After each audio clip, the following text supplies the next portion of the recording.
సుమారుగా యేసుక్రీస్తు వారు 6 గంటలు శిలువ మీద ఉన్నారు. ఉదయం 9 గంటల నుంచి మధ్యాహ్నం 3 గంటల వరకు. ఆ యొక్క 6 గంటల టైంలోనే ఆయన 7 మాటలు పలికినట్లుగా మనం చూడొచ్చు. అయితే ఆ రోజు జరిగిన సంఘటనలు 4 ప్రత్యేకంగా. వాటిలో నేను మీకు ఒక విషయాన్ని మత్తయి గారి సువార్తలో నుంచి 27వ అధ్యాయము 45వ వాక్యాన్ని చూడొచ్చు. మధ్యాహ్నము మొదలుకొని 3 గంటల వరకు ఆ దేశమంతటను చీకటి కమ్మెను. యేసుక్రీస్తు వారు శిలువ మీద ఉన్నప్పుడు జరిగిన సంఘటనల్లో ఒకటేందంటే చీకటి కమ్మెను. ఆ దేశమంతా చీకటి కమ్మెను.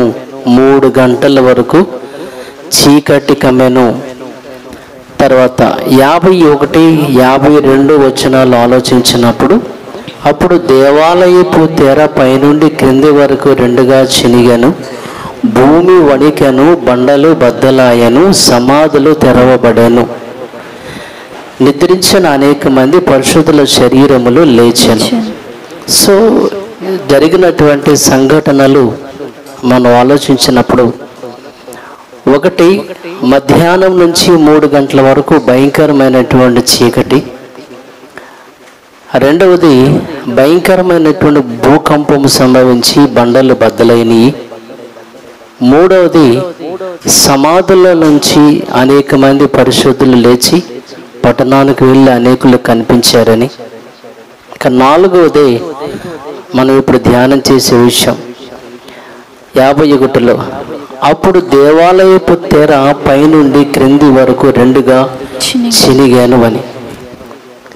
దేవాలయపు తెర, ఇది తెర అనుకోండి, నా వెనుకున్న ఫ్లెక్సీని ఊహించుకోండి, లేకపోతే మీకు అర్థమవుతుంది. పైనుండి, కింద నుంచి కాదు. ఎవరైనా మనం చింపాలంటే కింద నుంచి చింపుతాం, కానీ అది పైనుంచి కిందకి చిరిగింది. దేవాలయపు తెర. నేను మీకు దీనికి సంబంధించి, అంటే తెర గురించి మనకు అర్థం అవ్వాలంటే మనము దేవాలయాన్ని గురించి కూడా కాస్తంత ఆలోచించాలి. దేవాలయం అంటే అప్పుడు సొలొమోను కట్టించినటువంటి, ఆ తర్వాత ఇశ్రాయేలీయులు కట్టించినటువంటి దేవాలయము.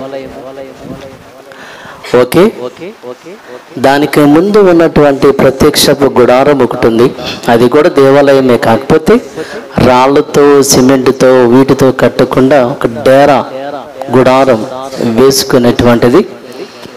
దానిని దేవుని ప్రత్యక్ష గుడారం. అది దేవుడు ప్రత్యక్షమయ్యేటువంటి గుడారము. అలా దేవుడు నేను మీ మధ్య నివసించినట్లు దేవుడు ప్రత్యక్షమవడానికి ఒక గుడారం అనేది ఏర్పాటు చేయాలనేది దేవుడు మోషే ద్వారా చెప్పిన విషయం. ఇక్కడ మీరు ఒక విషయాన్ని గమనించాలి. అదేంటంటే, దేవుడు అసలు ఆయన భూమి మీదకి వస్తాడా? ఆయన భూమి మీద మనుషులకు ప్రత్యక్షం అవుతాడా?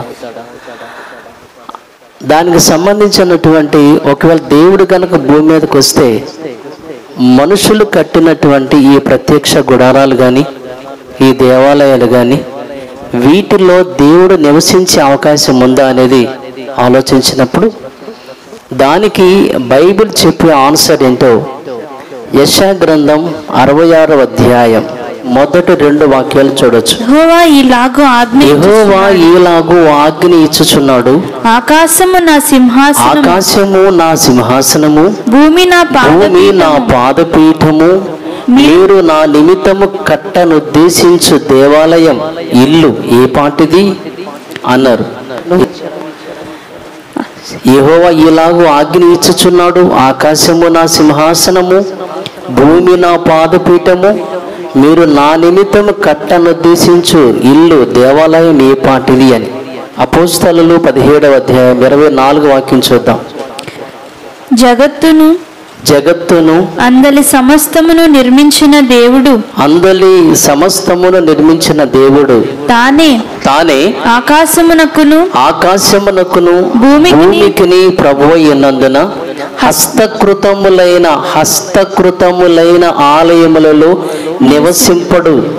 హస్తకృతములైన ఆలయములలో, అది ప్రత్యక్ష గుడారమైన సొలొమోను కట్టించిన బంగారు దేవాలయమైన హస్తకృతములే కాబట్టి హస్తకృతములైన ఆలయములలో నివసింపడు. సొలొమోను దేవాలయాన్ని కట్టించాడు, లక్షల కోట్లు పెట్టి గొప్ప దేవాలయాన్ని కట్టించాడు. కట్టించిన తర్వాత సొలొమోను దేవునికి ఏమని ప్రార్థన చేస్తాడు? ఆ దేవాలయంలో దేవుడు ఉంటాడనే ప్రార్థన చేస్తాడా? అది కూడా చూద్దాం. రాజుల మొదటి గ్రంథము 8వ అధ్యాయము 27 చూడొచ్చు. నిశ్చయముగా దేవుడు ఈ లోకమందు నివాసం చేయడు. మరి ఎందుకు కట్టాడు? నిశ్చయముగా దేవుడు ఈ లోకమందు నివాసం చేయడు. ఆకాశ మహాకాశములు సైతము నిన్ను పట్టజాలవు. నేను కట్టించిన ఈ మందిరము ఎలాగు పట్టును? ఆకాశ మహాకాశాలే పట్టజాలని నిన్ను నేను కట్టించిన ఇక బంగారు దేవాలయము ఎలా మీరుంటారో దీంట్లోనని. దీన్ని బట్టి మనకు అర్థమయ్యే విషయం ఏంటంటే, దేవాలయములో హస్తకృతములైన ఆలయములలో హస్తకృతములైనటువంటి ఈ కట్టడాలలో దేవుడు నివసించడు అనేది బైబిల్ చెప్పే విషయం. అలాంటిది మరి నేను వారి మధ్య నివసించడానికి నా కోసం ఒక ప్రత్యక్ష గుడారాన్ని, అది దేవాలయం, ప్రత్యక్ష గుడారాన్ని, దానిని సాక్ష్యపు గుడారం అన్నారు, ప్రత్యక్ష గుడారం అంటారు, ఇలాంటి పేర్లతో పిలుస్తారు. దాన్ని ప్రత్యక్షపు గుడారాన్ని ఎందుకు దేవుడు వారి మధ్య కట్టమన్నాడు అనే విషయాన్ని మనం ఆలోచన చేద్దాం. ఇశ్రాయేలీయుల విషయమై మనం ఒకసారి ముందుగా ఆలోచించి ముందుకెళ్దాం. దేవుడు అబ్రహాముకి ఒక వాగ్దానం చేస్తాడు. ఏమని వాగ్దానం అంటే, నీ సంతానములో నుండి వచ్చేటువంటి వారి ద్వారా సమస్త జనాంగాన్ని నేను ఆశీర్వదిస్తాను అని. ఆయన సంతానం ఎవరనే విషయాన్ని మనం గత కాలంలో విన్నాం. యేసుక్రీస్తు వారి ద్వారా సమస్త జనాన్ని ఆశీర్వదించాలనేది దేవుని యొక్క సంకల్పం, వాగ్దానం చేశాడు. యేసుక్రీస్తు వారు వచ్చేంత వరకు కూడా అబ్రహాం యొక్క సంతానాన్ని కాపాడే విషయంలో దేవుడు చూపిన శ్రద్ధ. యేసుక్రీస్తు వారు అబ్రహాం యొక్క సంతానం నుంచి రావాలంటే ఆ సంతానాన్ని జాగ్రత్తగా చెల్లాచెదరవ్వకుండా, నాశనం అవ్వకుండా కాపాడుకుంటూ వచ్చాడని చెప్పాలి దేవుడు. అబ్రహాం యొక్క సంతానం అంటే ఎవరంటే, అబ్రహాము కుమారుడు ఇస్సాకు, ఇస్సాకు కుమారుడు యాకోబు, యాకోబు పుట్టినటువంటి 12 మంది యాకోబు యొక్క సంతానం, 12 గోత్రికులు. వీళ్ళు 12 మంది ఐగుప్తు దేశంలో, కానాను దేశంలో వాళ్ళకి కరువు వచ్చినప్పుడు ఐగుప్తు దేశంలో వాళ్ళు సుమారుగా 400 సంవత్సరాలకు మించి వాళ్ళు అక్కడ బానిసలుగా బ్రతికారు. అలా ఉన్నటువంటి వాళ్ళని దేవుడు తన యొక్క వాగ్దానాన్ని నెరవేర్చడానికి మోషే అనే వ్యక్తిని ఐగుప్తు దేశానికి పంపి ఇశ్రాయేలు జనాంగాన్ని అంతటిని కూడా విడిపించే ప్రయత్నం చేశాడు, బయటకు తీసుకుని వచ్చాడు. అయితే ఇశ్రాయేలీలు వాళ్ళు 400 పైచీలకు వాళ్ళు ఐగుప్తీయుల మధ్య ఉన్నారు. అన్యులతో వాళ్ళు సహవాసం చేశారు. వాళ్ళకున్న మనస్తత్వం 6 నెలలు సహవాసం చేస్తేనే వాడు వీడైపోతాడు కాబట్టి, అలాంటి 400 సంవత్సరాలు ఇంచుమించుగా వాళ్ళు అక్కడ సహవాసం చేసేసరికి ఇశ్రాయేలీల యొక్క మనస్తత్వము, ఇశ్రాయేల్ యొక్క బుద్ధి, వాళ్ళ విధానం ఎలా ఉంది అని అంటే, వాళ్ళ యొక్క పరిస్థితి గురించి ఎలాంటి స్వభావంతో ఇశ్రాయేలీలు ఉన్నారయ్యా బయటకు వచ్చే టయానికనంటే, తిమోతికి రాసిన పత్రిక 1:8 నుంచి 11 వరకు గనక మీరు చూస్తే ఇశ్రాయేలీలు ఎలాంటి వాళ్ళు అక్కడ వ్రాశారు.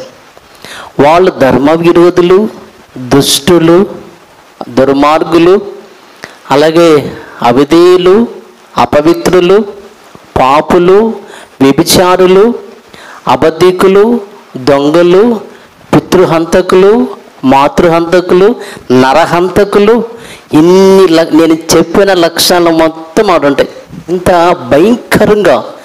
భయంకరమైనటువంటి జీవితాన్ని, భయంకరమైన వ్యక్తిత్వం కలిగినటువంటి ఇశ్రాయేలీలను కంట్రోల్లో ఉంచటానికి దేవుడు ధర్మశాస్త్రాన్ని ఇచ్చాడు. ఇది మీరు గుర్తుపెట్టుకోవాలి. ప్రధానంగా ధర్మశాస్త్రం అనేది, పాత నిబంధన అనేది క్రైస్తవులైన మనకు కాదు. పాత నిబంధనలో ఉన్నటువంటి వాగ్దానాలు కానీ, అవన్నీ కూడా ఆచారాలు కానీ, కట్టడలు కానీ, నియమ నిబంధనలు కానీ, ఈనాటి క్రైస్తవ సమాజాలలో పాస్టర్లు, విశ్వాసులు కూడా పాత నిబంధనలో ఉన్నటువంటి విషయాలని వీళ్ళు అన్వయించుకుంటూ ఆ వాక్యాలు మాకేనని చాలామంది ప్రచారం చేసుకుంటూ బ్రతికేవాళ్ళు లేకపోలేదు. పక్కింటికి ఉత్తరం వచ్చింది, నువ్వు ఐపీఎస్ ఆఫీసర్ అయ్యావని ఉత్తరం వచ్చింది. అది పొరపాటున పోస్ట్ ఆఫీసర్ దగ్గర మనం తీసుకుని నాకే ఐపీఎస్ ఉద్యోగం వచ్చిందని గంతులు వేసి సంతోషం వేసి పార్టీలు తీసుకుంటే ఎట్లా? అది పక్కోడదైతే. ఇది మీకు అర్థమైతే పాత నిబంధనలో ఉన్నటువంటి వాగ్దానాలు, నియమ నిబంధనలు, ఆచారాలు ఇవన్నీ కూడా క్రైస్తవులైనటువంటి మనకి కాదు, మనకి క్రొత్త నిబంధనలో ఉన్న ఆజ్ఞలే మనకు. అది మీరు గుర్తుపెట్టుకోవాలి. అది అర్థం కాక ఈ రోజున నేటి క్రైస్తవ సమాజాలలో ఈ పండగలు, పబ్బాలు జరుగుతున్నాయి. పాత నిబంధనకి క్రొత్త నిబంధనకి మధ్య వ్యత్యాసము పాస్టర్లకి, విశ్వాసులకు తెలిస్తే భక్తి చాలా అద్భుతంగా చేస్తారు. తెలియకే కలగాపుల అయిపోయింది, ఇప్పుడు మొత్తం మిక్స్ అయిపోయింది. కాబట్టి పాత నిబంధనలో ఉన్నటువంటి ఈ ఆజ్ఞలన్నీ కూడా ఇశ్రాయేలుకి ఎందుకు ఇవ్వబడిందంటే వాళ్ళని కంట్రోల్లో ఉంచడానికని. వాక్యం మీకు కావాలంటే గలతీయులకు రాసిన పత్రిక 3వ అధ్యాయము 16 నుంచి 19 వరకు అయితే రాసుకోవండి. కానీ మనకి 19 చదువుకుంటే సరిపోతుంది. అలాగైతే ధర్మశాస్త్రం ఎందుకు? ఎవరికి ఆ వాగ్దానం చేయబడినో ఆ సంతానము వచ్చే వరకు, అనగా యేసుక్రీస్తు వచ్చేంత వరకు, అప్పటి వరకు అతిక్రమాలను బట్టి ధర్మశాస్త్రం వారికి ఇవ్వబడింది. యేసుక్రీస్తు వారు వచ్చేంత వరకు వీళ్ళందరినీ కంట్రోల్లో ఉంచడానికి, అబ్రాహ్మిక సంతానమైన ఇశ్రాయేలీలు చెదిరిపోకుండా వాళ్ళలో నుంచి యేసుక్రీస్తు వారు రావాలి కాబట్టి జాగ్రత్తగా కాపాడటానికి, వాళ్ళని కంట్రోల్లో ఉంచడానికి ధర్మశాస్త్రం అనేది వారికి ఇవ్వబడింది. ఎలాంటి కఠినమైన నియమాల దేవుడు వారికి పెట్టాడు అని గనక మనం ఆలోచిస్తే, అప్పట్లో వాళ్ళకి పరిశుద్ధ స్థలాలని, అలాగే పవిత్రమైన ఆ జంతువులు, అపవిత్రమైనటువంటి ఆ జంతువులు, ఇవి తినాలి, ఇవి తినకూడదు, ఇవి తాగాలి, ఇవి తాగకూడదు. అలాగే విశ్రాంతి దినాన మీరు ఎంత దూరం ప్రయాణం చేయాలో అంత దూరమే ప్రయాణం చేయాలి. అలాగే వాళ్ళు నుంచునే విషయంలో, లేచే విషయంలో, బట్టలు వేసుకునే విషయంలో అన్నిటికీ వాళ్ళకు దేవుడు కొన్ని నియమ నిబంధనలు పెట్టాడు. అవి గనక మీరితే, విశ్రాంతి దినాన్ని గనక మీరితే రాళ్లతో కొట్టి చంపాలి. అమ్మా నాన్న మాట వినకపోతే రాళ్లతో కొట్టి చంపాలి. దొంగతనం చేసినటువంటి ఆకానిని రాళ్లతో కొట్టి చంపాలి. ఇవన్నీ కూడా, ఇంత కఠినమైన నియమ నిబంధనలన్నీ కూడా దేవుడు ఇశ్రాయేలు జనాంగానికి మాత్రం ఇచ్చాడు. అలాంటి భయంకరులు కాబట్టి వాళ్ళు కఠినమైన మనసున్నటువంటి మూర్ఖులు, మొండోళ్ళు, భయంకరులైనటువంటి వాళ్ళని కంట్రోల్లో ఉంచడానికి దేవుడు వారికి కఠినమైన నియమ నిబంధనలు వాడికి పెట్టాడు. సో కాబట్టి వాళ్ళ కోసమే ధర్మశాస్త్రం అనేది ఇవ్వబడింది. ఇక ప్రత్యక్ష గుడారం అనేది వాళ్ళకి ఎందుకు ఇవ్వబడింది అని గనక మనం ఆలోచిస్తే, దేవుని పిల్లలారా, ఇశ్రాయేలీలు వాళ్ళు ఐగుప్తు దేశంలో సుమారుగా 400 సంవత్సరాలకు పైబడి వాళ్ళు జీవిస్తూ వచ్చారు. అయితే ఐగుప్తు దేశం అంతా కూడా విగ్రహారాధనతో నింపబడి ఉంది. విగ్రహారాధికుల మధ్య ఇశ్రాయేలీలు ఉండుట వలన వీళ్ళకి విగ్రహారాధన మీద మక్కువ అనేది పెరిగింది. అందుకోసమనే మోషే అనే వ్యక్తి 40 దినాలు ఆయన కొండ మీదకి వెళ్ళి ఆయన వచ్చే టయానికి 40 దినాల అనంతరము ఇశ్రాయేలీలు ఏం చేశారంటే బంగారపు దూడను కూడా తయారు చేసుకున్న వాళ్ళు దాన్ని పూజించడం అనేది జరిగింది. ఇశ్రాయేలీలకు వీళ్ళకి విగ్రహం అనేది ఉండాలి.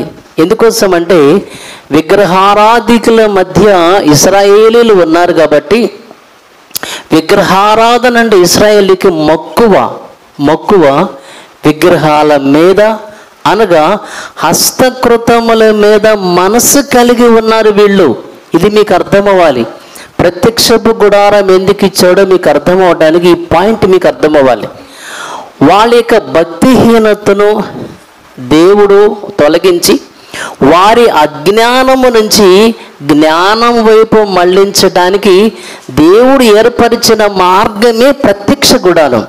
ఈ ప్రత్యక్షపు గుడారము కూడా వారికి ఇవ్వటానికి గల ఉద్దేశము ఏంటయ్యా అనంటే అది హస్తకృతములతో నిర్మించబడినదైనప్పటికీ కూడా ఈ యొక్క ప్రత్యక్ష గుడారం అనేది పరలోక నమూనాకు ఉపమాన రీతిగా పరలోక సంబంధమైన వస్తువులకు ఛాయారూపకముగా దేవుడు ఏర్పాటు చేసి ఈ యొక్క ప్రత్యక్షపు గుడారం వెనుక దాని యొక్క పరమార్థాన్ని పరలోకం యొక్క పరమార్థాన్ని దాని భావాన్ని ఎరిగి ఉండాలన్న ఉద్దేశంతో దేవుడు మోషేకి డిజైన్ చేయించి ఇచ్చినటువంటిది ప్రత్యక్ష గుడారము.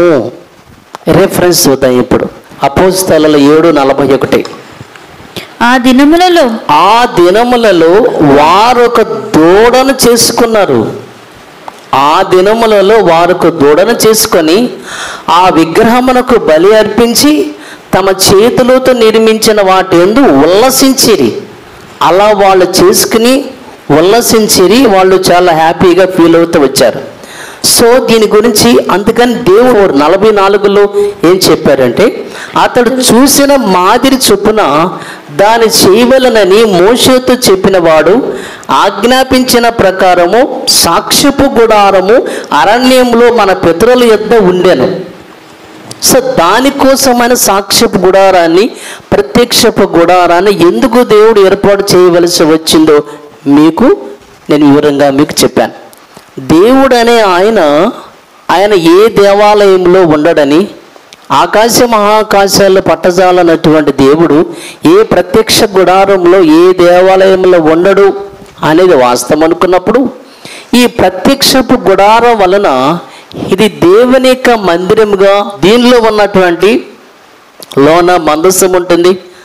ఆ మందసం మీద కరుణాపీఠం ఉంటుంది. కరుణాపీఠము ద్వారా మరి ప్రజలతో మాట్లాడటము, నేను మీతో ఉన్నాను అనేటువంటి ఒక అభయము, అలాగే వాళ్ళు దేవుడు మనతో ఉన్నాడు కాబట్టి మనం ఏ తప్పు చేయకుండా ఏ పొరపాటు చేయకుండా బ్రతకడానికి వాళ్ళు భయం కలిగి ఉంటారనేది ఒక ప్రత్యక్ష గుడారము.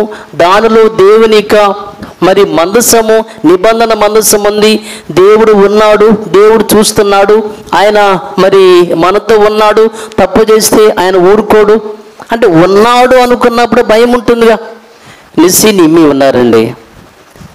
సో వాళ్ళిద్దరు కాలేజీకి వెళ్ళి సాయంత్రం వస్తారు. నిమ్మి సైకిల్ వేసుకుని పార్కులో పెట్టి మరలా ఆ పార్క్ దగ్గర నుంచి సైకిల్ వేసుకుని వస్తాడు.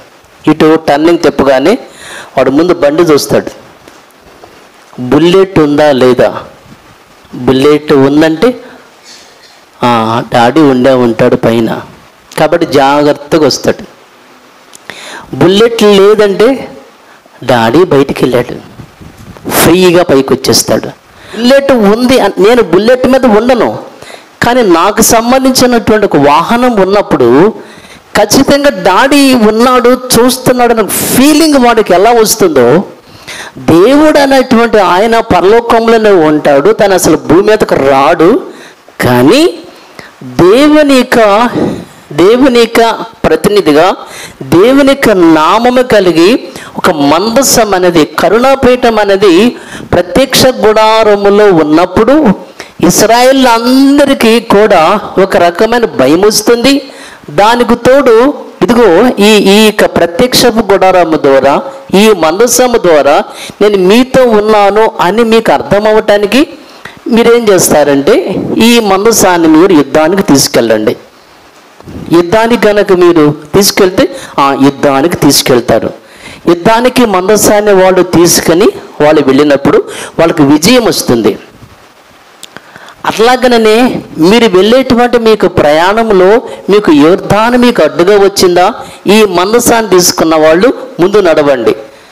సో యోర్దాను రెండుగా పాయలైపోతుంది. అలాగే మీకు ఎరుకో నుంచి మీరు ఆ యొక్క దారి మీకు కావాలనుకుంటే, ఎరుకో కోట మీకు అడ్డుగా ఉందనుకుంటే, ఇదిగో మందసాన్ని తీసుకుని మీరు ముందెళ్ళండి. 7 సార్లు మీరు దాని చుట్టూతో కూడా తిరగండి, మొక్కలైపోతుంది. అంటే మందసము మీతో ఉందంటే, కరుణాపీఠం అనేది మీతో ఉందంటే, నేను మీతో ఉన్నాను అని మీకు ఒక ఫీలింగ్, ఆ ధైర్యం రావడానికి మీరు మందసాన్ని తీసుకుని పోండి కావాలంటే. అలా వాళ్ళు మందసాన్ని తీసుకెళ్ళిన ప్రతి చోట వాళ్ళకు వచ్చిన విజయం. సరే, ఈ మందసము ద్వారా నేను మీ మధ్య ఉన్నాను అని మీకు తెలియడానికి ఎవరైనా సరే మందసాన్ని ముట్టుకున్నారు అనుకో చచ్చిపోతారు. కావాలంటే ముట్టుకోండి. ఎందుకనంటే నేను ఏర్పాటు చేసుకున్నటువంటి వాళ్ళు మాత్రమే మందసాన్ని ముట్టుకోవాలి, ముయ్యాలి. ఎవరైనా సరే కనుక ముట్టుకుంటే ఏమైపోతారు? ఉజ్జానిడితే ఏమైపోయాడు? చనిపోయాడు. ఇవన్నీ అంటే మందసం అనేది వాళ్ళ మధ్య ఉన్నప్పుడు వాళ్ళలో ఆటోమేటిక్ భయం అనేది వచ్చి, దేవుడు మనతో ఉన్నాడు, దేవునికి మహిమ మనందరితో ఉంది, దేవునికి సన్నిధి మనతో ఉంది అని వాళ్ళు అర్థం అవ్వటానికి దేవుడు ఏర్పరిచినటువంటిది ఈ ప్రత్యక్షపు గుడారము. దేవుడు ప్రత్యక్షపు గుడారాన్ని కట్టమని మోషేకి చెప్పినప్పుడు దేవుడిచ్చినటువంటి ఆ కొలతలను బట్టి ఇదంతా కూడా జరుగుతూ వచ్చింది. ఇక్కడ ఉన్నటువంటి ఈ ఆవరణం ఉంది కదండి, చుట్టుపక్కల ఏముందంటే ప్రహరీలాగుంది. ఆ ప్రహరీ లోపల ఉన్నదే ఆవరణము అంటారు. ఆవరణం అంటారు. ఇక్కడికి ఇశ్రాయేలీయులు వచ్చి మేకలు గొర్రెలు తెచ్చి ఇక్కడ బలిపీఠం మండుతుంది కదండి, వీళ్ళందరూ కూడా సో ఈ ఇశ్రాయేలీయులు ఆవరణ మధ్యకు వచ్చి ఈ బలి కార్యక్రమాన్ని వాళ్ళు చేస్తారు. ఇదిగో ఇదేంటంటే ఆవరణంలో ఎంట్రన్స్లో మనకి ఫస్ట్గా కనిపించేది ఏమిటంటే బలిపీఠం అంటారు దీన్ని. దహన బలి అర్పించినటువంటి పాప పరిహారార్థ బలిని అర్పించేటువంటి ఇది బలిపీఠం. స్టార్టింగ్లో ఉంటుంది, ఎంట్రన్స్లో ఉంటుంది, ఆవరణంలో ఉంటుంది. ఇది ఆ చుట్టుప్రక్కల ప్రహరీ ఉంది కదండి, దాని లోపల ఉన్నటువంటి ఆవరణంలో ఇది ఉంటుంది. దానికి ప్రత్యక్ష గుడారానికి, ఆ గుడారానికి ఈ బలిపీఠానికి మధ్యలో ఉంటుంది ఏంటంటే గంగాళం. ఆ తర్వాత మనము పరిశుద్ధ స్థలం అంటే ప్రత్యక్షపు గుడారంలో ఉన్నటువంటి మొదటిగా మనకి కనిపించేది ప్రత్యక్ష గుడారం. ప్రత్యక్ష గుడారంలో దీపస్తంభం ఉంటుంది. ఇది దీపస్తంభం, ఇదేమో సముఖపు రొట్టెల బల్ల.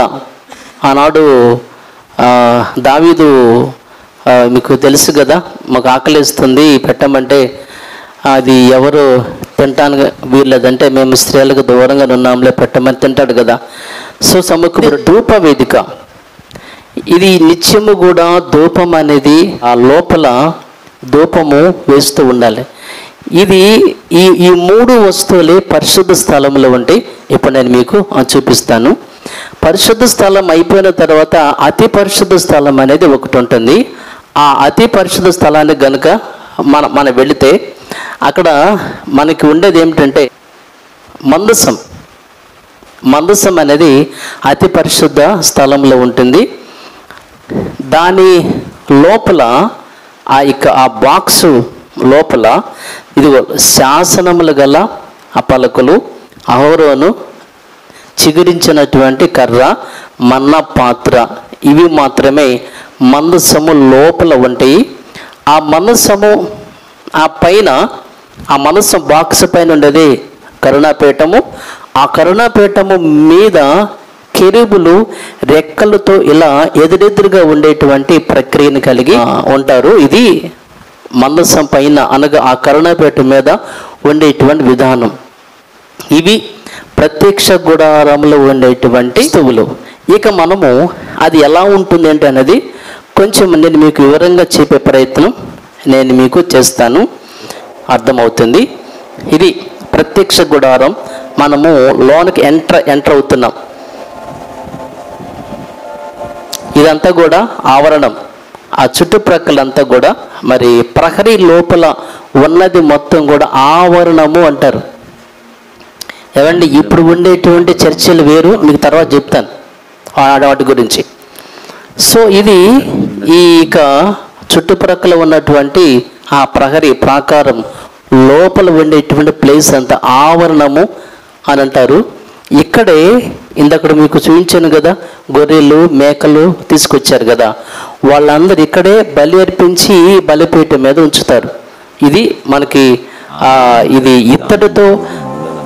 ఇత్తడితో తయారు చేసినటువంటి బలిపీఠం. ఇది ఇత్తడితో తయారు చేసినటువంటి బలిపీఠం.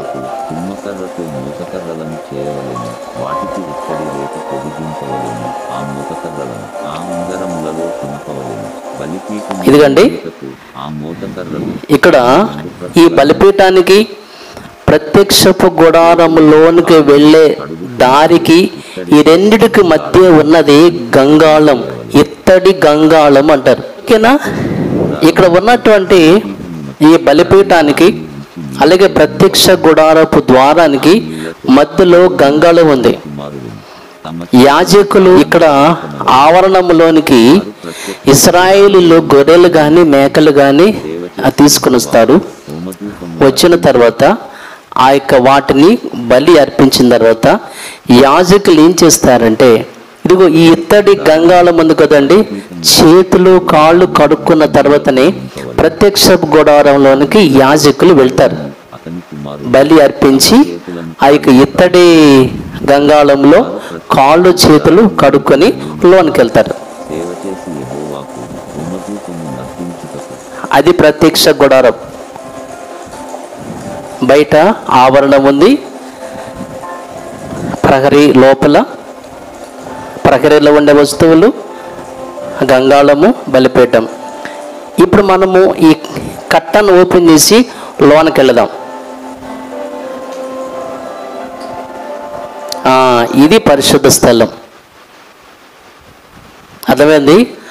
ఆవరణంలో బలి అర్పించి ఇత్తడి గంగాళంతో కాళ్ళు చేతులు కడుక్కొని యాజకులు మాత్రమే వెళ్ళాలి సుమా. ఇశ్రాయేలీయులు ఆవరణంలోనికి మాత్రమే ఎంట్రన్స్ వాళ్ళకి. ఈ పరిశుద్ధ స్థలంలోనికి ఇశ్రాయేలీయులు వచ్చే అవకాశం లేదు. ఇశ్రాయేలీయులు అక్కడికి మాత్రమే వస్తారు. అయితే పరిశుద్ధ స్థలంలోనికి వచ్చేది ఎవరంటే యాజకులు మాత్రమే వస్తారు. ఈ పరిశుద్ధ స్థలంలో ఏమేమి ఉంటాయి అని మీకు చెప్పానంటే చూడండి, 3 వస్తువులు ఉంటాయి. దావీదు తిన్నాడు కదా సముఖపు రొట్టెలు, ఆకలేసి 12 ఉంటాయి. 12 గోత్రాలు కదా, 6 6 12 రొట్టెలు ఉంటాయి. బల్ల మీద ఇది బంగారంతో తయారు చేయబడిన బల్ల. ఇది దానికి ఎదురుగా ఏముంటుందంటే దీపవృక్షం ఉంటుంది. ఇది కూడా బంగారంతోనే తయారు చేస్తారు, మేలిమి బంగారంతో దీపవృక్షం. అది ఈ ఫస్ట్లో చూపించానుగా వస్తువు, దీపవృక్షం. అది ఇవి 2. తర్వాత అదిగో ఆ కట్టనుందే, ఆ కట్టనికి దగ్గరలో ఉన్నదే ధూప వేదిక అన్నారు. ఇది కూడా బంగారంతోనే తయారు చేస్తారు. ఇది నిత్యము కూడా ధూపం అనేది అతి పరిశుద్ధ స్థలంలోని కలిగి ఉంటారు. ఇది పరిశుద్ధ స్థలము. ఇక్కడ మనకేం కనిపిస్తుందంటే 3 వస్తువులు ఉన్నాయి. ఒకటేమో దీపవృక్షము, 2 ఏమో సముఖపు రొట్టెలు, 3 ఏమో ధూప వేదిక. తర్వాత ఏముంది? కట్టను ఉంది. ఆ కట్టను దాటితే వచ్చేది అతి పరిశుద్ధ స్థలం. ఈ ధూప వేదికకు ఎదురుగానే ఉంటుంది అవతల అతి పరిశుద్ధ స్థలంలో మందసము, కరుణాపీఠం. అర్థమైందండి? ఇప్పుడు మనము పరిశుద్ధ స్థలంలో ఉన్నాం. ఇప్పుడు పరిశుద్ధ స్థలంలో నుంచి అతి పరిశుద్ధ స్థలానికి కనుక మనం వెళితే ఈ ధూప వేదికకు ఆపోజిట్లోనే అతి పరిశుద్ధ స్థలంలో మందసం అనేది ఉంటుంది. లోనికి వెళదాం. ఇప్పుడు యేసుక్రీస్తు వారు తెర చిరిగింది కదా, ఈ తెర ఈ తర్వాత చూపిస్తాను. తుమ్మకర్రతో చేయబడి బంగారు రేకు పొదిగిన ఈ ధూప వేదిక అతి పరిశుద్ధ స్థలంలోనికి ధూపం అనేది వెళుతూ ఉంటది. వాటి దిమ్మలు వెండి. ఆ అడ్డతెరను ఆ కొలుకులకు తగిలించి సాక్ష్యపు మందసమును అడ్డతెర లోపలికి తేవలెను. ఆ అడ్డతెర పరిశుద్ధ స్థలమును అతి పరిశుద్ధ స్థలమును వేరు చేయ. ఈ తెర దాటితే అదిగో లోపల ఉండేదే అతి పరిశుద్ధ స్థలము. ఈ అతి పరిశుద్ధ స్థలములో ఏముంటుందంటే మందసం ఉంటుంది. ఆ కింద బాక్స్ ఉంది, ఆ మందసం ఉంటుంది. ఆ మందసం లోపల శాసనములు గల పలకలు, ఆ తర్వాత అహరోను చిగురించిన ఆ కర్ర, ఆ తర్వాత మన్నా పాత్ర ఉంటుంది.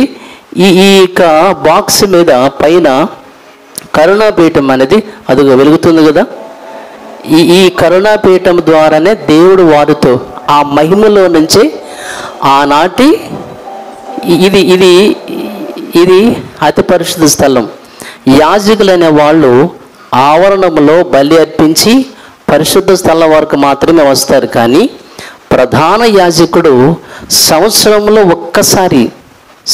ఒక్కసారి మాత్రమే పరిశుద్ధ స్థలంలో నుంచి ఇదిగో ఈ అతి పరిశుద్ధ స్థలంలోనికి వస్తాడు. విజ్ఞాపన కోసం, అందరి పాపాల కోసమని అతి పరిశుద్ధ స్థలంలోనికి ఏర్లు వనస మాత్రమే.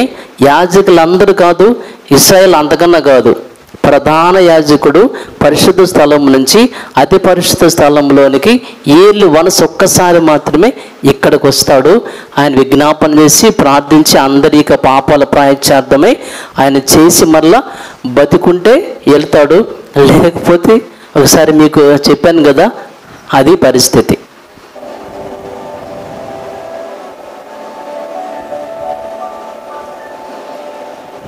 ఇది అతి పరిశుద్ధ స్థలం.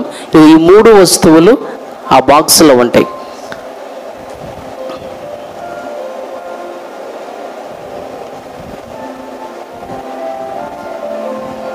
బయటకు వచ్చేస్తున్నాం.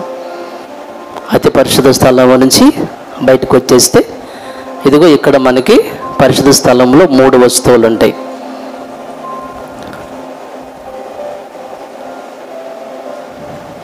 ఇక్కడ నుంచి మళ్ళా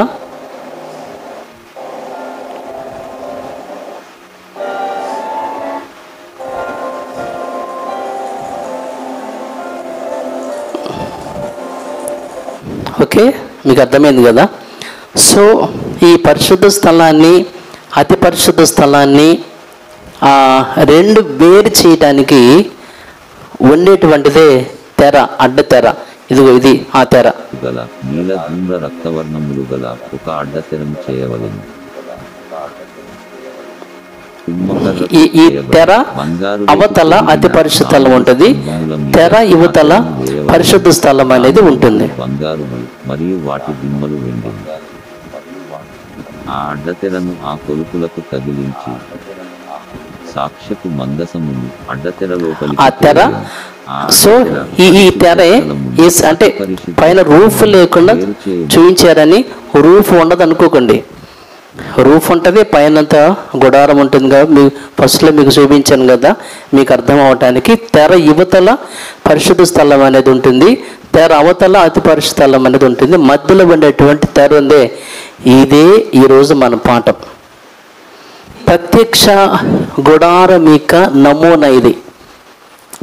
ఇది ఊరకే దేవుడు హస్తకృతములతో నిర్మించినదైనప్పటికీ కూడా పరలోక సంబంధమైన వస్తువులకు ఛాయారూపకంగా దేవుడు దీనిని డిజైన్ చేసి నిర్మించాడు మోషే ద్వారా.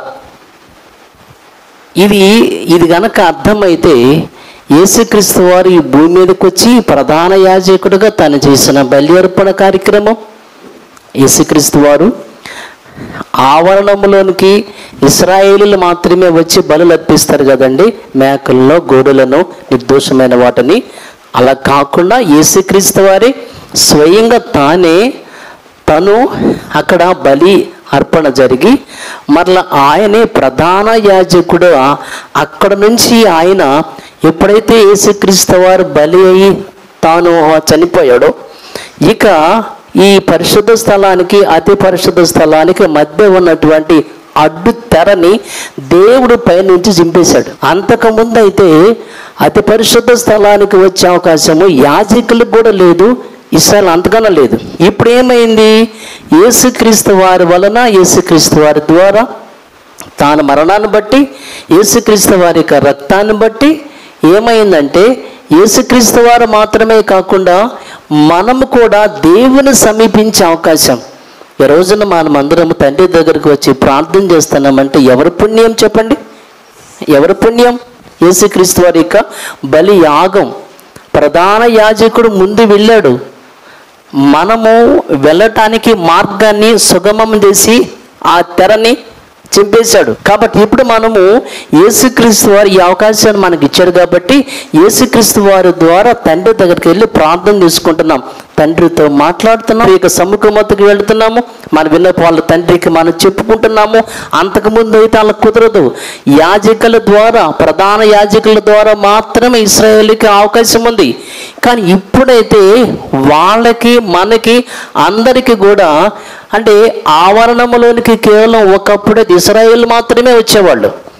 సమస్త అన్య జనాంగాన్ని యేసుక్రీస్తు వారి ద్వారా దేవునికి దగ్గర చేసే కార్యక్రమాన్ని అబ్రహాంతోనే దేవుడు ముందుగానే వాగ్దానం చేశాడు. నీ సంతానమైన యేసుక్రీస్తు వారి వలన ఈ ప్రపంచాన్ని ఆశీర్వదిస్తాను, సమస్త అన్య జనాంగం వస్తారనే విషయాన్ని యెషయా గ్రంథము 2:2 అంటే యెషయా గ్రంథంలోనే చెప్పాడు ముందుగానే. యేసుక్రీస్తు వారి వలన సమస్త అన్య జనాంగం కూడా ఆ యొక్క ఆవరణంలోనికి వస్తారు అని అర్థమవుతుందండి. ఇంకా మీకు మరొక వాక్యం ఏంటంటే ఎఫెసీ పత్రిక 2వ అధ్యాయము 14 చూద్దాం. ఆయన మన సమాధానమై ఉండి మీకును మాకును ఉండిన ద్వేషమును అనగా విధి రూపకమైన ఆజ్ఞలు గల ధర్మశాస్త్రమును తన శరీరమందు కొట్టివేయుట చేత మధ్య గోడను పడగొట్టి మన ఉభయులను మనగా అన్యులను ఇశ్రాయేలీలను ఉభయులను ఏకం చేశాను అని. ఎవరు అన్యులంటే మనమే. ఇశ్రాయేలీలు మాత్రమే అప్పట్లో దేవునికి పిల్లలు, దేవుడు నియమించుకున్న ఏర్పరచుకున్నటువంటి వాళ్ళు తప్ప అందరం మనం కూడా అన్యులమే. భారతదేశంలో పుట్టినటువంటి భారతీయులం, క్రీస్తు నమ్ముకున్న క్రైస్తవులం. మనం ఎవరము?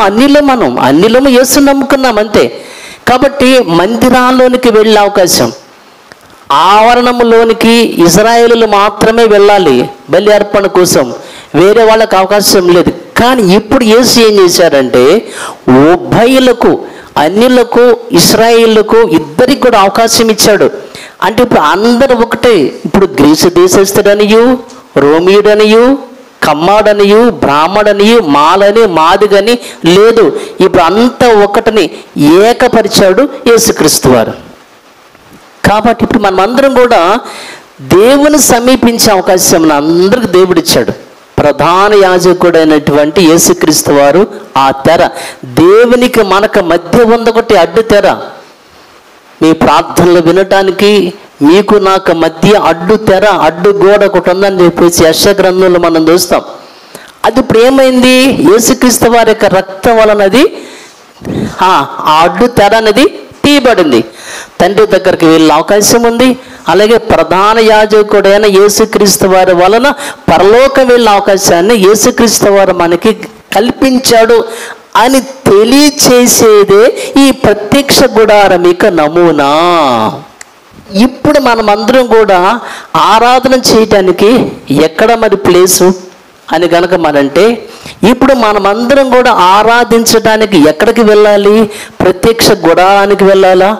అలాగే సొలొమోను కట్టించినటువంటి దేవాలయానికి వెళ్ళాలా? అది పడిపోయిన తర్వాత జెరుబ్బాబెలు వారి నాయకత్వంలో కట్టించినటువంటి ఆ దేవాలయానికి మనం వెళ్ళాలా అని అంటే, దీని గురించి యేసుక్రీస్తు వారు ఏం చెప్పారు? ఏ దేవాలయానికి మనం వెళ్ళి ఆరాధించాలి? యోహాను సువార్త 4వ అధ్యాయం 21వ వాక్యాన్ని చూద్దాం. యేసుక్రీస్తు వారు చెప్పిన మాట ఏంటంటే, అమ్మా, ఒక కాలము వచ్చుచున్నది, ఆ కాలమందు ఈ పర్వతము మీదనైనను యెరూషలేములోనైనను మీరు తండ్రిని ఆరాధింపరు. నా మాట నమ్మమ్మా. అంటే యేసుక్రీస్తు ఏం చెప్పారు? ఎక్కడి నుంచి అదే ఒక కాలం రాబోతుంది, ఆ కాలంలో ఈ పర్వతం మీదో ఆ పర్వతం మీదో యెరూషలేములోనో దేవాలయంలోనో సొలొమోను కట్టించినటువంటి దేవాలయంలోనో ఇలా దేవాలయములు ఆరాధిస్తారని మీరు అనుకుంటున్నారు, కానీ ఏకాది కుదరదు. అసలు ఆ దేవాలయం ఉందా అసలు ఇప్పటికీ అని ఆలోచన చేస్తే, యేసుక్రీస్తు వారి కాలంలో ఉన్న దేవాలయము సుమారుగా 46 సంవత్సరాలు కట్టారని ఇదే యోహాను సువార్త 2:20 మనం గత కాలం విన్నాం. కట్టారు. అన్ని సంవత్సరాలు అంటే గ్రేటే. సో అంత ఉన్నతమైనటువంటి దేవాలయం గురించి శిష్యులు ఒకసారి అడిగినప్పుడు యేసుక్రీస్తు వారు ఏం చెప్తారంటే, మత్తయి గారి సువార్తలో నుంచి 24వ అధ్యాయము వచనం 2. అందుకైన మీరు ఇవన్నీ చూచుచున్నారు కదా, రాతి మీద రాయి ఒకటైనను ఇక్కడ నిలిచి ఉండకుండా పడద్రోయబడనని మీతో నిశ్చయముగా చెప్పుచున్నాను. దానికి ముందు వచనం, యేసు దేవాలయము నుండి బయలుదేరి వెళ్ళుచుండగా ఆయన శిష్యులు ఆ దేవాలయపు కట్టడములు ఆయనకు చూపింపవచ్చిరి. ఏమండి అంటే 46 సంవత్సరాలు కట్టారు కదా ఇక దేవాలయాన్ని. ఆ విషయాన్ని గురించి వాళ్ళు మాట్లాడినప్పుడు యేసు ఏమన్నారంటే, రాతి మీద రాయి ఒక్కటైనా ఉండకుండా త్వరగా కూలిపోయే పరిస్థితి రాబోతుందని ప్రవచనం చెప్పాడు.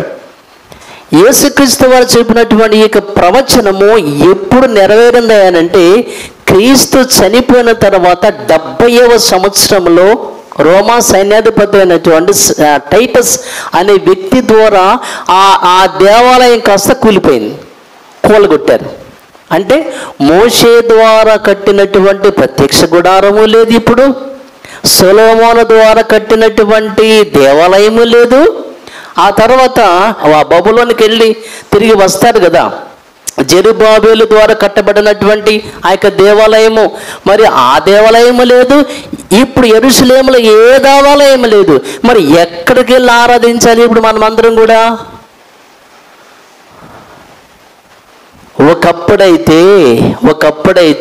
ఒకప్పుడైతే బలులు కానీ అర్పణలు కానీ ఆరాధన కానీ ఏం చేసి పండగలు కానీ విశ్రాంతి దినాలు కానీ ఏమైనా సరే అది యెరూషలేములో ఉన్నటువంటి దేవాలయం దగ్గరికి రావాలి. అక్కడ మాత్రమే పూజ కార్యక్రమాలు ఆరాధన కార్యక్రమాలు చేయాలి. కానీ ఇప్పుడైతే అసలు దేవాలయం లేదు. ఇక దేవాలయం అంతా కూడా కూలగొట్టబడింది. ఇక యెరూషలేములో దేవాలయం లేదు.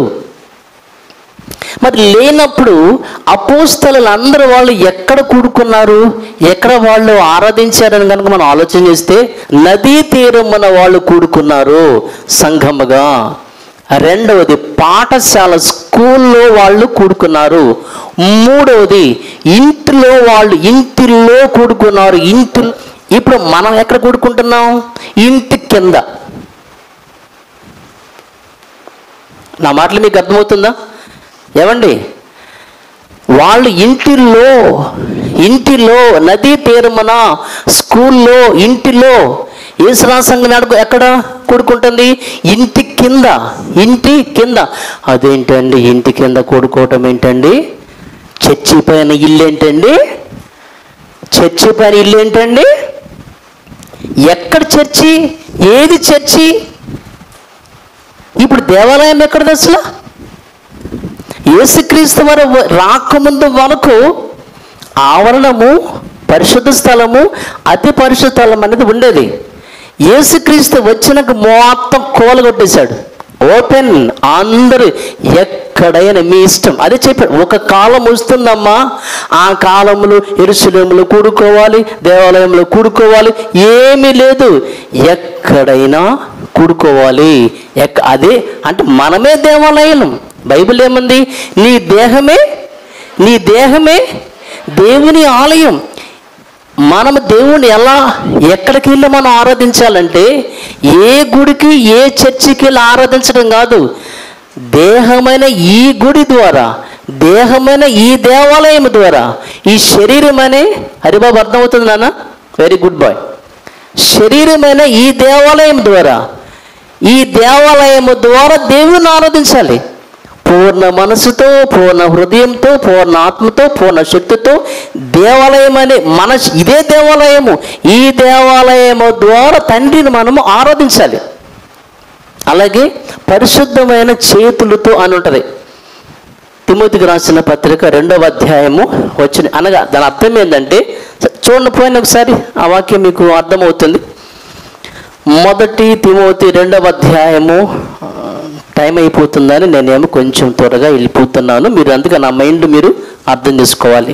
1 తిమోతి 2వ అధ్యాయము 8. కావున ప్రతి స్థలమందును పురుషులు కోపమును సంశయమును లేని వారి పవిత్రమైన చేతులెత్తి, పవిత్రమైన చేతులు అంటే చేతలు, క్యారెక్టర్, క్రియలు, అంటే మంచి ప్రవర్తనతో మనం ఆయనను ప్రార్థించాలి, ఆరాధించాలి.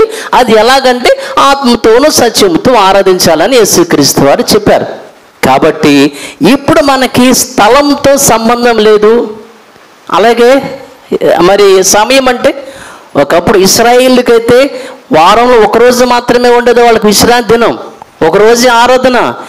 కానీ మరి మనందరికీ ఆదివారమా, బుధవారమా, శుక్రవారం కూడానా 24/7 అంటే ఏంటి?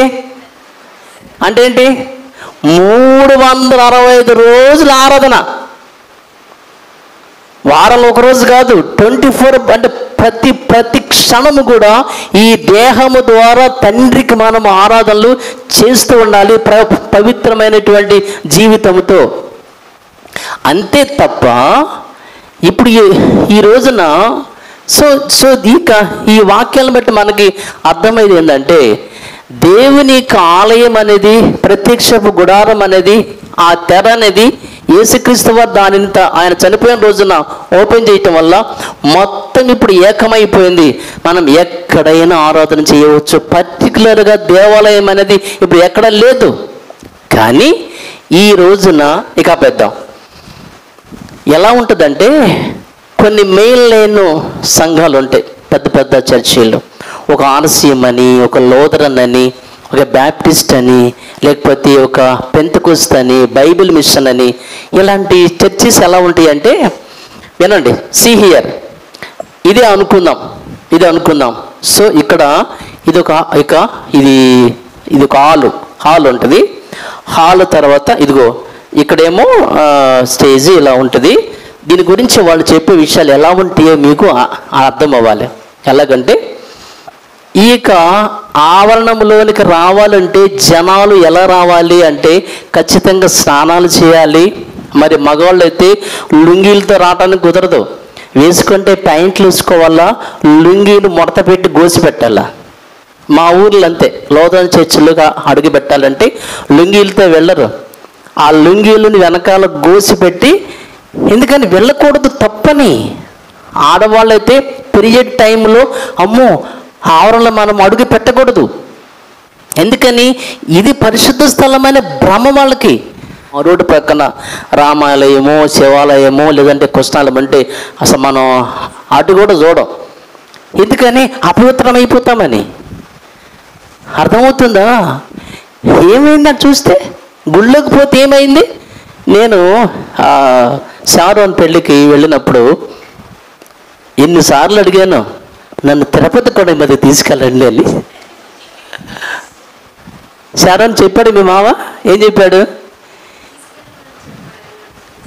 మీ మామయ్య తీసుకెళ్ళా. అది ఎన్నిసార్లు అడిగాను, ఏమండి కొంచెం తిరుపతి కొండ చూడాలని ఉందండి నాకు. వెళతా తిరుపతి దేవస్థానం చూడాలండి, వీళ్ళు చూస్తానంటే ఎక్కడ మాకు వీలు పడింది, అక్కడ పెళ్ళికి వీలు పడలేదు అంటే అమ్మో తిరుపతి పైనకా ఇది ఆ మేడ అదే ఆ కొండ మీదకా గుళ్ళ కంటే ఏముందండి గుళ్ళు అసలు ఒక భయం మనందరికీ. ఇక్కడ విజయవాడలో దుర్గమ్మ గుడి ఉంది, వెళ్ళరండి చూసారండి, దండం పెట్టుకోవడానికి కాదు, ఆరాధించడానికి కాదు, చూసి రావడానికి. మనుషులు కట్టినటువంటి కట్టాలను చూసి ఓహో చాలా బాగా చేశాడు ఎవరు సుబ్బారావు అనుకోండి, ఏమైంది? ఏ గుడికైనా వెళ్ళొచ్చు, తిరుపతి కాదా ఇంకోటి ఏమైనా సరే. ఎందుకని గుడిలో ఏముండిద్దండి అంటే విగ్రహంలో ఏమైనా ఉంటుందా అని మీ ఉద్దేశం? ఆ విగ్రహంలో ఏమైనా మరి దేవుడు ఉంటాడా? విగ్రహంలో దేవుడు లేనప్పుడు ఇక నీకు భయం ఏంటి? మీకేం భయం? ఏ గుడికైనా పోండి, నో ప్రాబ్లం. ఎందుకు? చూడటానికి సమా భక్తి శ్రద్ధలతో ఆరాధించడానికి కాదు. అక్కడ గుడిలో ఏమీ లేదని మనకు ఎలా? నేను మీకు చెప్తున్నాను, ఈ రోజున ఈ ప్రపంచంలో ఉన్న పెద్ద పెద్ద చర్చిలు లక్షలతో కట్టారు, కోట్లతో కట్టారు అని అంటున్నారే, ఏ చర్చిలో ఏమీ ఉండదు.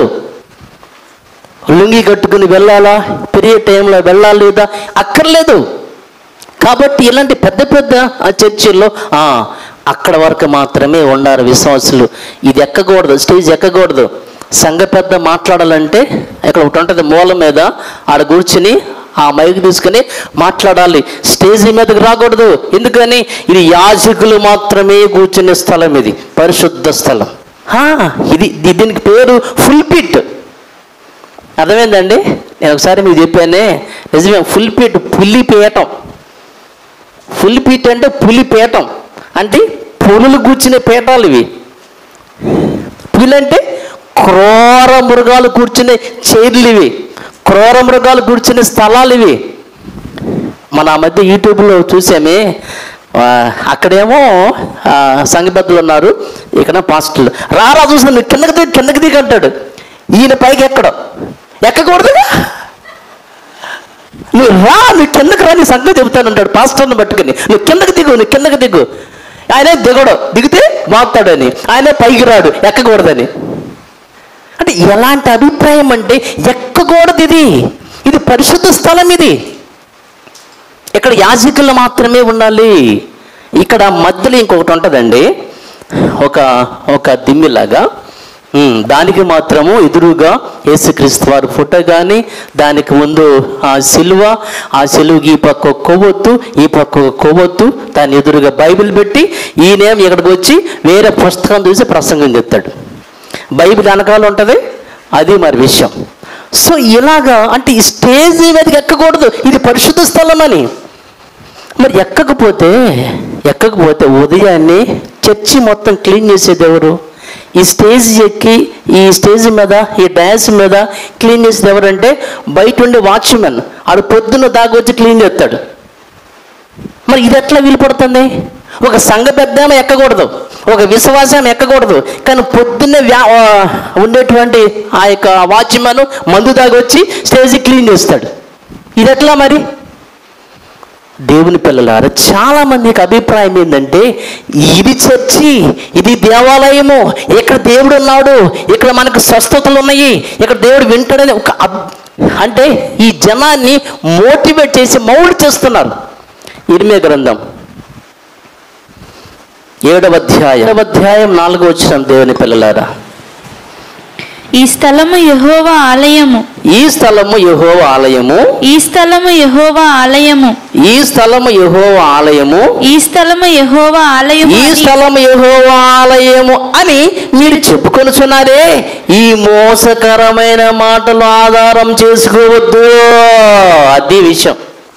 మా చర్చి పెద్ద చర్చి అండి, లక్షలతో కట్టుకున్నామండి, కోట్లతో కట్టుకున్నామండి. ఈ డయాస్ అండి, ఈ పరిశుద్ధ స్థలం అండి కొన్ని లక్షలైందండి. ఇక్కడ దేవుడు ఉన్నాడండి, ఇక్కడ చేస్తే ప్రార్థనని వింటాడండి. ఇది స్వస్థతశాలండి, స్వస్థతశాలండి. ఇది ఇక్కడ స్వస్థతలు జరుగుతాయండి. ఇది దేవుని ఆలయమని చెప్పుతున్నారే, ఇదంతా మోసం. అర్థమైందా? ఇది యెహోవా ఆలయమని, ఇది యెహోవా ఆలయమని మీరు చెప్పుచున్నారే, ఎక్కడ దేవుడు ఉంటాడని మీరు అంటున్నారే, ఇదంతా మోసం. దేవుడు ఏ పర్టికులర్ స్థలంలో ఉండడు. నా మాటలు మీకు అర్థమవుతున్నాయండి? అంటే ఇదే దేవుడు నిర్మించిన, దేవుడు ఏర్పాటు చేసిన ఆలయం అనుకుంటే ఆలయంలో ఏముండాలి? ఇప్పుడు చెప్పండి మీరు. ఇదే దేవుని యొక్క ప్రత్యక్ష గుడారము, దేవుని యొక్క ఆలయం అయితే ఏమేమి ఉండాలి? బలిపీఠం ఉండాలి, ఇత్తడి గంగాళం ఉండాలి, దీపవృక్షం ఉండాలి, సముఖపు రొట్టెలు ఉండాలి, ధూప వేదిక ఉండాలి, మందసం ఉండాలి, దాని లోపల 3 వస్తువులు ఉండాలి, దాని మీద కరుణపీఠం ఉండాలి, పైన కెరూబులు ఉండాలి. ఇవన్నీ ఉంటేనే కదా ప్రత్యక్ష గుడారము, ఇవన్నీ ఉంటే కదా దేవాలయము. మరి ఏది? ఏ చర్చిలో ఉన్నాయి? మరి ఏ టౌన్ చర్చిలో ఉన్నాయి? ఏ పెద్ద చర్చిలో ఉన్నాయి? నువ్వు ఇది దేవాలయం అని చెప్పడానికి, ఇదే దేవుని చర్చ్ అని చెప్పడానికి మరి ఇవన్నీ ఉండాలిగా. మరి ఇవేమి ఉండవు. మళ్ళీ పిల్లలకు రాసిన పత్రిక 9:1 మొదటి నిబంధనకైతే వినాలి బాగా. మొదటి పాత నిబంధనకైతే సేవా నియమములను, అంటే వాళ్ళు అంటే వాళ్ళు చర్చికి వెళ్ళాలంటే, దేవాలయానికి వెళ్ళాలంటే ఎప్పుడు వెళ్ళాలి, ఎలా వెళ్ళాలి, ఏ బట్టలు వేసుకోవాలి, వాళ్ళు ఏ బట్టలు వేసుకోవాలి, ఎలా కూర్చోవాలి, ఎలా నుంచోవాలి, ఎలా నడవాలి, ఏమి తినాలి, యాజకులు మాత్రమే సేవ చేయాలి, ఆ సేవ ఎట్లా చేయాలి, లేవీలు ఎట్లా సేవ చేయాలి, ఇవన్నీ కూడా సేవా నియమములు. మొదటి నిబంధనకి, పాత నిబంధనకైతే సేవా నియమములను, ఈ లోక సంబంధమైన పరిశుద్ధ స్థలమును ఉండెను అంటే అది. ఈ పాస్టర్లకు ఏమర్థమవుతుందండి? విశ్వాసులు ఏమర్థమవుతుంది? పరిశుద్ధ స్థలం ఎప్పుడుంది? ఒక్కప్పుడు ఉండేను, ఇప్పుడు కాదు. ఈ లోక సంబంధమైన పరిశుద్ధ స్థలమును ఒకప్పుడు ఉండేను, ఇప్పుడు లేదు. ఎలాగనగా మొదట ఒక గుడారం ఏర్పరచబడెను, అందులో ఇప్పుడు మీకు చెప్పినవన్నీ కూడా దీపస్తంభమును, బల్లయు, దాని మీద ఉంచబడిన రొట్టెలను ఉండెను, దానికి పరిశుద్ధ స్థలం అని పేరు. తర్వాత రెండవ తెరక ఆవల అతి పరిశుద్ధ స్థలమును గుడారం ఉండెను, అందులో సువర్ణ ధూపార్తియు అంతటను బంగారు రేకులతో తాపబడిన నిబంధన మందసమును ఉండెను. ఆ మందసములో మన్నా గల బంగారు పాత్రయు, చిగురించిన ఆహారం చేతికరయు, నిబంధన పలకలను ఉండెను. ఇప్పుడు కాదు. దానిపైన కరుణాపీఠమును కమ్ముకొనుచున్న మహిమగల కెరూబులుండెను. వీటిని గురించి ఇప్పుడు వివరముగా చెప్పవల్లపడదంటే పూర్తి చెప్పట్లేదు ఆయన పౌలు గారు. ఒకప్పుడు ఉండాను, అది ఉంది, ఇది ఉంది, పరిశుద్ధ స్థలం ఉంది, అతి పరిశుద్ధ స్థలం ఉంది, దాంట్లో ఈ వస్తువులు ఉన్నాయి. ఇప్పుడైతే ఎందుకని? అవసరంలా, వీటి వలన ఉపయోగము లేదు, నిష్ప్రయోజనం. ఒకప్పుడు ఉండేది దేవాలయము, ఒకప్పుడు ఉండేది, ఇప్పుడైతే లేదు. అందుకని ఇక అవసరంలా, చెప్పనక్కర్లా, అది ఇక ఉపయోగం లేనిది. అది ఒకప్పుడు ఉండేను. ఏమండి, ఒకప్పుడు అంటే పరిశుద్ధ స్థలం ఉంది. ఇప్పుడు ఫర్ ఎగ్జాంపుల్గా మోషే, ఇది పరిశుద్ధ స్థలము కాబట్టి నువ్వు నీ కాళ్ళ చెప్పులు అక్కడే విడిచేసి రమ్మన్నాడు. మరి ఇప్పుడేంటి? ఏమండి, మోషేతో దేవుడు, ఇశ్రాయేలు జనాంగానికి దేవుడు చెప్పిన విషయం, పరిశుద్ధ స్థలం ఉండేను, ఒకప్పుడు పరిశుద్ధ స్థలం ఉండేను, ఇప్పుడు లేదు. అర్థమవుతుందా? మరి ఇంకే, మరి అందరూ చెప్పులు వేసుకురాను చర్చిలోకి. చెప్పులు మనం ఎందుకు లోనకి వేసుకురాము అని అంటే, మన ఇల్లు ఉంది, మన ఇంట్లోకి మనం చెప్పులు వేసుకెళ్తామా? బయట నుంచి వచ్చినప్పుడు ఆ చెప్పులు అక్కడే వదిలేస్తాం, లోనకి వేసుకొస్తే ఆ మట్టి, ఆ దుమ్ము, బ్యాక్టీరియా మొత్తం లోనకి వస్తుందని ఇంట్లో వేసుకునే చెప్పులు వేరుగా ఉంటాయి, బయట చెప్పులు వేరుగా ఉంటాయి. బయట నుంచి వచ్చిన మనము చెప్పులు లోనకి వేసుకొస్తే ఆ దుమ్ము, బ్యాక్టీరియా మొత్తం కూడా లోనకి వచ్చింది కాబట్టి. అలాగే ఇప్పుడు మీరు చర్చిలోనికి చెప్పులు ఎందుకు వేసుకురారంటే ఇంత క్లీన్గా తయారు చేశారు మనోళ్ళు. చెప్పులు వేసుకొస్తే ఏమైంది, ఆ దుమ్ము, ధూళి, బ్యాక్టీరియా మొత్తం లోనే ఉంటుంది. ఒకసారి మనకి వర్షం వస్తే ఏమైంది, అలాగే వచ్చేస్తారు కొంతమంది. అంటే కొంతమంది ఇప్పుడు మనము ఇంట్లో వేసుకునేటువంటి చెప్పులు వేరుగా ఉంటాయి, బయట వేరుగా ఉంటాయి, అలాగే బాత్రూమ్కి వేరుగా ఉంటాయి. సో కాబట్టి లోనికి మనం చెప్పులు ఎందుకు వేసుకురామంటే శుభ్రత కోసం అంతే. ఇప్పుడు మనం చెప్పులు వేసుకోవాలా, చెప్పులు వేసుకుని ఆరాధించాలా, షూస్ వేసుకుని ఆరాధించకూడదు, ఏమి లేదు. ఇక్కడి నుంచి ఆరాధన జరగాలి. నీ దేహమే దేవుని యొక్క ఆలయమైనప్పుడు ఇది శుభ్రంగా ఉండాలి, ఇది నీట్గా ఉండాలి, ఇది పవిత్రంగా ఉండాలి. నువ్వు దీన్ని అపవిత్రం చేస్తే దేవుడు ఏమన్నాడు? ఇప్పుడు మనకి ఇప్పుడు అవగానే భోజనాలు పెడతారండి. భోజనాలు పెట్టినప్పుడు ఏమైంది, నీళ్ళు ఇక్కడ పారిపోతారు, సాంబార్ పడిపోయిద్ది, కూర పడిద్ది, అన్నం మెతుకులు అంత ఖరాబు చేస్తారు. కొంతమంది చిన్నపిల్లలు దీనికి వెళ్తారు, దీనికి కూడా పోతారు. మరి చర్చికి అపవిత్రమైపోయిందా?